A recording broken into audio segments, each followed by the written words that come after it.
Today, I want to talk about a man who knows enough to think he's right, but not enough to know he's cosmically, catastrophically wrong. Neil deGrasse Tyson. Neil, we need to talk. Yes, the man who can map a nebula 10 billion light years away, but hand him a vegan burrito and he opens a wormhole to confusion, a black hole in his brain where empathy should be. The man is basically the Dunning-Kruger effect wearing a NASA jacket. Actually, no. In his case, it's the Dumming-Kruger effect. He knows just enough about biology to mispronounce veal. He's not even getting the minimal information the average person gets before going vegan. He has literally done less research than a teenager on TikTok. This man can explain quasars, but can't tell the difference between a cow and a carrot.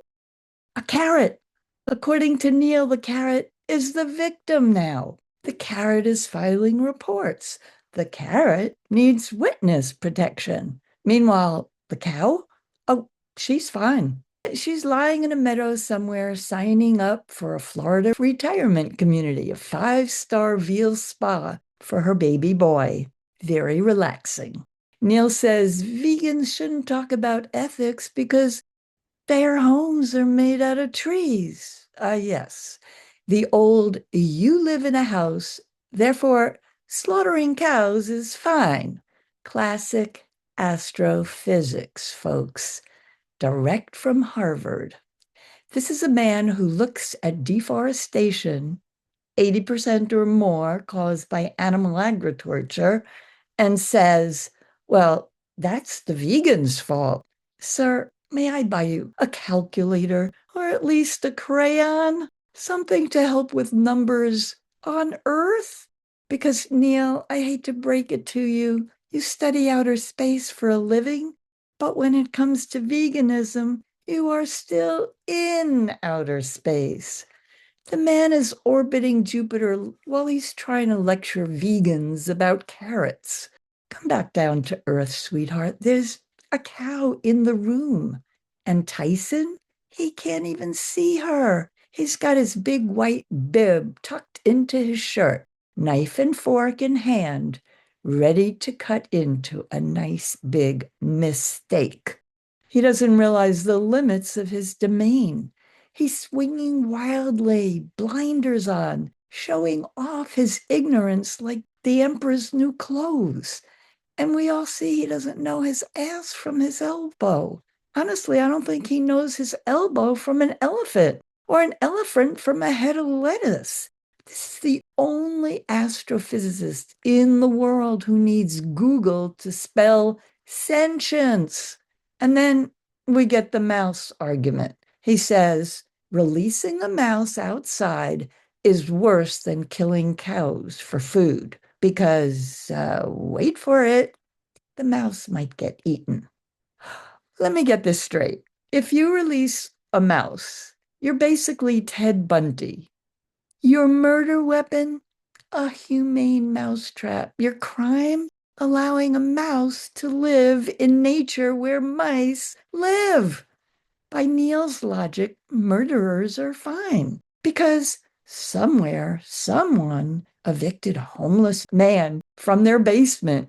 Neil, honey, this is not logic. This is scrambled egg thinking served sunny side up. Then he tries to tell us that vegans are hypocrites because their houses are made of trees. Meanwhile, his diet is made of bodies. Darling, we're not the ones living in the moral funhouse. Then he gets into sentient plant aliens, space traveling broccoli, carrots with PhDs, zucchini with advanced weaponry. At this point, he's not doing astrophysics. He's doing kindergarten fan fiction. His 5-year-old imagination, incredible. His logic, not so much.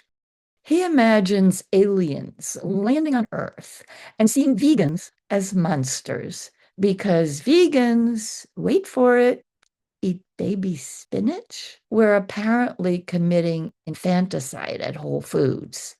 Sir, you eat actual babies, calves, chickens, fishes.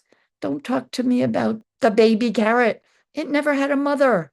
And then, my favorite, he says two foods cause zero death: milk and honey. Let's pause. An astrophysicist quoting the Bible as nutritional evidence? Galileo is rolling in his grave. Neil thinks cows just live long, healthy lives, happy, until they die peacefully of old age on a cloud of astrology. Meanwhile, their babies are being dragged away in wheelbarrows, and he still can't get the word calf out of his mouth. He literally choked on the word. Did you hear that? Couldn't get it out. It's almost like the truth got stuck in his throat, the same way the steak did. Neil, you are literally named Tyson, as in Tyson chicken, the greatest mass murderer of birds on earth. Are you related? Or maybe you're related to Mike Tyson, but even he stopped biting ears and started raising pigeons with love. Meanwhile, you're out there defending the dairy industry, like Frankenstein defending grave robbing. You can't create life out of death, sweetheart. You can stitch the corpses together all you want, but the creature you're bringing to life is your own cognitive dissonance. And let's be honest, this whole rant of yours, it smells like inferiority complex. You think vegans believe we're better. No, that's you, Neil. That discomfort, that's your conscience tugging at your lab coat. And the saddest part, one of the smartest people on earth cannot figure out the simplest thing. Don't hurt others if you don't have to.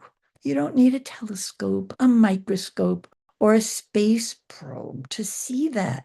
All you need is a heart that's not clogged with carcass grit and grease. Neil, darling, come back to Earth. We miss you.